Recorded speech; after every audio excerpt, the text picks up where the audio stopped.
Hey everybody, so we're changing some locations to give you something a little bit different to look at from time to time. So we're taking a few steps back and I'm going to talk about racism a little bit.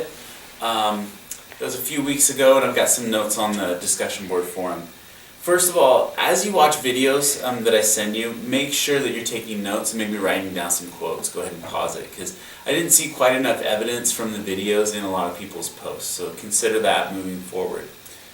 Something else to remind you about is the idea that race is something that is socially constructed.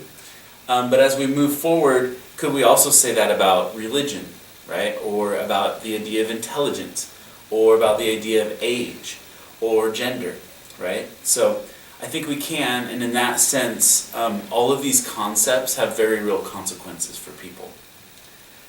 Something else to think about is the idea of being colorblind. A lot of people say, oh yeah, it's great to be colorblind. You know, I don't see race, but it's probably a little bit better to think of it in the idea that maybe you want to try to celebrate people's differences.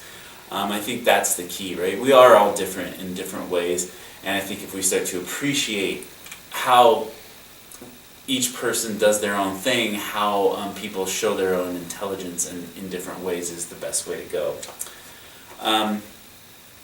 Also, I have a little reflection that I wrote that I just want to read. It says, in the U.S., we may all be racist, right, to a certain extent because we have been trained to spot race differences from an early age and to place excessive importance on the idea of race. For example, a cyclist is one who participates in cycling. Thus, since we all participate knowingly and unknowingly in a racially constructed society, maybe we're all racist in that sense.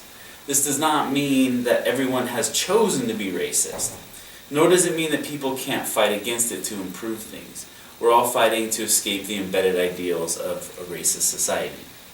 And something that you can take a look at is through that lens is structural racism through various laws, housing and property laws, health care systems, relationships with law enforcement, and employment and access to jobs.